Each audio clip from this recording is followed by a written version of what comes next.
Bonjour mes amis, je n'ai pas fui le débat, j'ai exigé le respect. Chocolat affirme publiquement que j'aurais refusé notre débat. Cette affirmation est inexacte. Mon intervention vise à rétablir les faits et à clore définitivement cette controverse. Un matin, je suis tombé sur une vidéo dans laquelle il affirmait qu'un débat devait avoir lieu entre lui et moi, mais qu'il n'avait plus mon numéro. Je vous annonce une bonne nouvelle. La bonne nouvelle, c'est laquelle, mes frères et sœurs? Alors, j'aurai un débat avec le père Menas. Il y a une chaîne qui a confirmé, parce que si la chaîne-là n'organise pas le débat, je vais les insulter. Donc, père Menas, j'ai perdu votre numéro, vraiment avec tout le respect que j'ai pour vous. J'ai perdu votre numéro, j'ai changé de téléphone. C'est Jenny, hein? Jenny. Elle vit en France, elle m'a acheté un téléphone. Jenny. Lorsque j'ai vu cette vidéo, j'ai moi-même pris l'initiative de le contacter. Le dialogue ne m'a jamais fait peur. Si je fouillais le débat, je ne l'aurais jamais appelé. Cet acte démontre clairement ma volonté de dialoguer. Mon intention était simple, organiser un débat fraternel, respectueux et responsable, aussi bien sur la forme que sur le fond. Par la suite, j'ai reçu de nombreux messages des prêtres, des évêques catholiques, orthodoxes et même d'intellectuels me déconseillant ce débat à cause du temps et du manque de respect de ce jeune homme. Je l'ai pourtant défendu, jusqu'à ce que je vois certaines de ses déclarations publiques et qui peuvent choquer des oreilles sensibles. Très stupide, hein, permettez, voilà. Lorsque vous avez un prêtre catholique marié qui dirige des femmes dans sa paroisse, qui appartient à une église qui sodomise, excusez-moi de l'expression, viole chaque année des millions et des millions de filles, viennent sur un plateau de télévision, c'est défini comme quelqu'un qui peut faire de la morale à des noms ésotériques africains, je suis assez stupide. Et donc, je n'aurais pas, l'élégance de la morale ne me permet pas de venir donner mon nom ici. Plus récemment, l'Église catholique a participé de façon responsable au génocide rwandais. Et ça, vous peut-être les archives d'histoire, beaucoup de prêtres catholiques ont été impliqués dans le génocide rwandais pour massacrer les Tutsis. Donc, on parle de pratiquement 800 millions de personnes. L'Église catholique a été en partie responsable. Face à la gravité de ces propos diffamatoires, injurieux et potentiellement constitutifs d'infractions pénales, j'ai estimé nécessaire de poser un cadre préalable au débat, une charte de bonne conduite, non pas pour censurer un débat, mais pour protéger la sensibilité de nos auditeurs et lui éviter d'éventuels ennuis judiciaires. Cette charte n'avait donc qu'un seul objectif: garantir un échange respectueux, protéger le public et prévenir tout risque juridique inutile. Malgré cela, de nouvelles prises de parole publiques ont été diffusées, contenant des propos injurieux, blasphématoires et attentatoires à la dignité des personnes et des institutions religieuses. Le débat qui va certainement se dérouler le 14 et 15 février 2026 à Paris en France, entre moi, le chocolat des filles, grand défenseur de la culture et de l'identité africaine, grand représentant des ancêtres et grand champion du monde dans le terrassement de tout ce qui est faux pasteur. J'insulte Dieu et j'insulte son Église. Je ne pense pas qu'un pays comme le Gabon, attaché à ses traditions africaines et chrétiennes, puisse cautionner de tels propos. Les déclarations blasphématoires ont profondément heurté de nombreuses personnes. Déjà, rien qu'avec ce début-là, vous avez bien entendu ses propos. Il rejette l'Église, il rejette l'existence de Dieu. Lui, il se défend par sa culture africaine, etc. Après, défendre sa culture, c'est pas le souci. Chacun défend sa culture, vous voyez. Moi, je suis rayonnais. J'ai aussi ma culture rayonnaise, qui n'est pas forcément comme les cultures françaises. Même si je suis dans le département français. Mais alors là, vouloir défendre sa culture, qui est multiple en Afrique, mais qui déborde la plupart dans la sorcellerie de toutes les manières, comment peux-tu avoir une telle haine à l'existence de Dieu envers les prêtres et envers son Église? Vous voyez, il y a quelque chose qui n'est pas normal envers ce monsieur. C'est pas normal. Et il dit, il est le maître. Il est le maître à détruire tous les faux pasteurs. Parce que lui, il est vrai. Il est qui, lui? Au fait, il est quoi? Il est un représentant de qui? Alors, nous, en tant que catholiques et orthodoxes, forcément, on fait des débats avec d'autres personnes d'autres églises. Mais, parce qu'il y a des différences. Mais il y a une seule chose qui est identique. C'est que nous avons les mêmes croyances. Nous croyons en Jésus-Christ. Et lui croit en qui? Et pourtant, alors je ne sais pas qu'est-ce qu'il va raconter à ce débat, parce que pour moi, le niveau de Père Ménas, lui, il est intelligent, mais d'une autre manière. D'une autre manière. Et c'est pas cette intelligence-là qu'on cherche. Et en plus que ça ne sert à rien d'être trop intelligent si on n'a pas le discernement, si on n'est pas inspiré. Vous voyez, le débat du Père Ménas avec Chocolat Défi, avec ce genre de propos qu'on entend comme ça, c'est incroyable. Je vais vous donner, avant que lui, il va vouloir débattre, faire un débat avec le Père Ménas, donc il a affaire avec un prêtre. Un prêtre, c'est un homme de Dieu. C'est pas n'importe qui.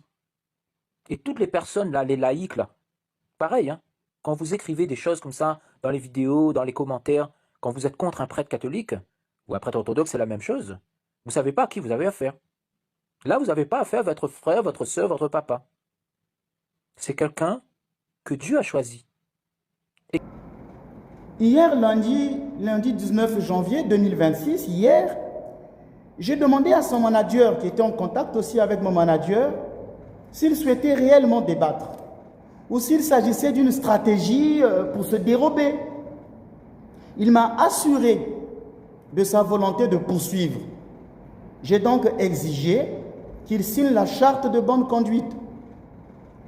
Ce matin, à 3 heures du matin, au moment de me lever pour les prières des vigiles, je découvre 2 nouvelles vidéos. Dans la première, il ment. Il ment que je lui aurais dit que je deviendrais archevêque. Déjà, pour devenir archiprêtre, je n'étais pas consulté. Je n'ai jamais eu des ambitions épiscopales, mon évêque le sait. Et il ne connaît même pas comment on nomme un archevêque dans l'église orthodoxe. Il affirme en public cela. C'est justement à cause du comportement de Gazby qu'il demande de signer un contrat de bonne conduite. Mon frère, si possible, il faut signer. Tu es malade dans ton cul.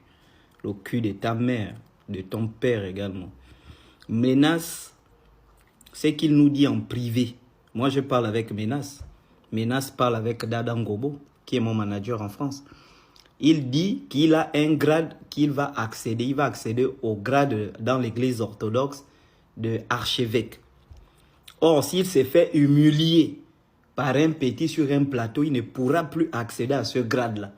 C'est pourquoi il souhaite que le débat soit un débat de bonne conduite. Mais ce n'est pas possible. Moi, je suis d'abord enseignant.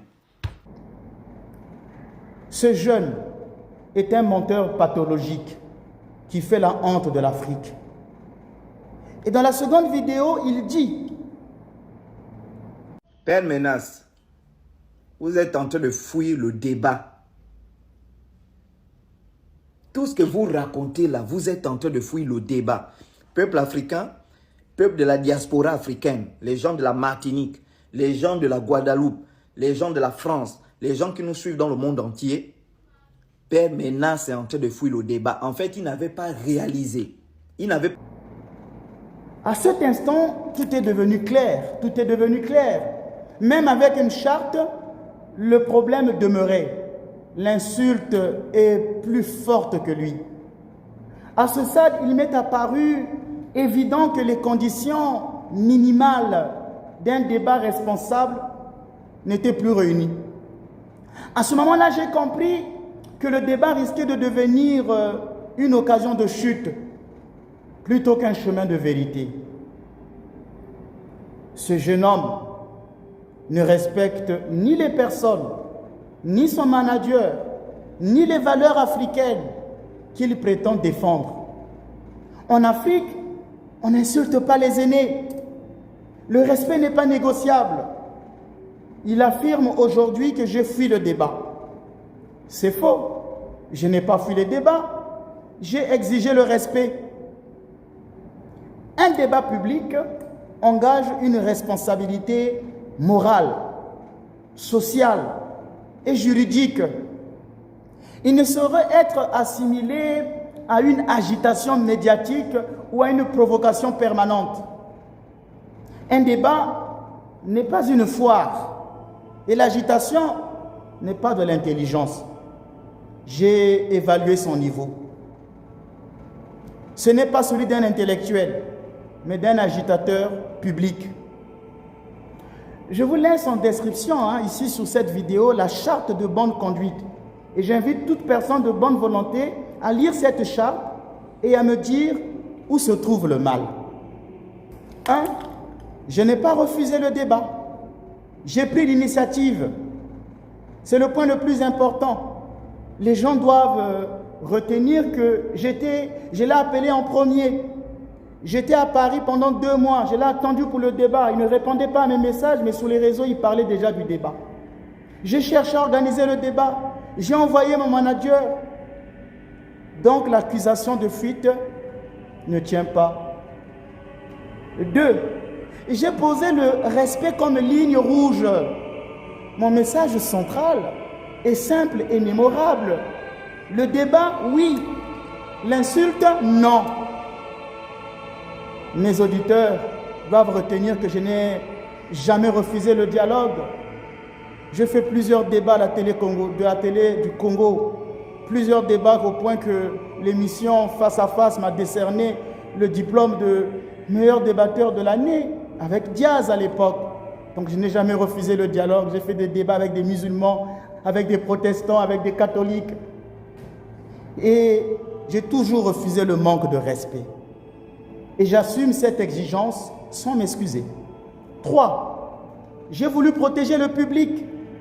La charte de bonne conduite est perçue comme une démarche responsable, une protection des auditeurs, une volonté d'élever le niveau. Je suis une personne qui pense aux conséquences et non pas à mon ego. 4. Je prends de la hauteur morale sans insulter. Je suis ferme. Je ne crie pas. Je n'insulte pas. Je ne défie pas. Je ne fais pas de démonstration de puissance. Que mes auditeurs comparent spontanément mon calme et son agitation. Et cette comparaison joue massivement en ma faveur. 5. Je parle au nom des valeurs partagées. Je m'appuie sur le respect africain des aînés, la responsabilité de la parole publique, la foi et la sagesse européenne, sans fanatisme, sans renier mon africanité. L'Afrique était chrétienne avant même l'arrivée des colons. Le christianisme est un héritage de l'Afrique et je le développerai dans des vidéos prochaines. 6. Je ferme la porte sans la claquer. Mes auditeurs doivent tenir compte que j'ai laissé une chance à Chocolat, une chance pour monter dans les milieux des grands, une chance de se faire remarquer, que de débattre avec des personnes qui n'avaient peut-être pas le niveau. La seule occasion qu'il a eu de débattre avec un prêtre, il n'a fait que l'insulter, il n'était même pas au niveau du prêtre. Je lui ai laissé cette chance de monter. J'ai expliqué ma décision. Je ferme donc ce débat proprement. Je coupe donc l'herbe sous le pied aux provocations futures. Je ne répondrai plus. À toi, Chocolat. Tu viens de donner raison à tous ceux qui m'avaient conseillé dès le départ de ne pas débattre avec toi. Tu viens de leur donner raison. À cause de ton impolitesse et de ton immaturité. J'étais défendu, mais hélas, chasser le naturel, il revient au galop. Tu m'as placé dans une impasse. Je n'ai pas fui le débat. J'ai choisi l'humilité, j'ai choisi la paix, plutôt que la confrontation stérile. Continue à t'agiter, si tel est ton choix, mais sache que le temps finit toujours par remettre chacun à sa place, y compris les blasphémateurs. Comme le dit le livre des Proverbes, c'est au chapitre 18, la sagesse se reconnaît à la retenue et à la maîtrise de la parole. La maturité commence le jour où l'on apprend à maîtriser sa parole. En conséquence, j'assume pleinement ma décision de ne pas donner suite à ce projet, puisque les règles élémentaires de respect, de retenue et de responsabilité n'ont pas été garanties. Cette déclaration vaut clôture définitive du sujet. Je vous remercie. Que la paix soit avec vous tous.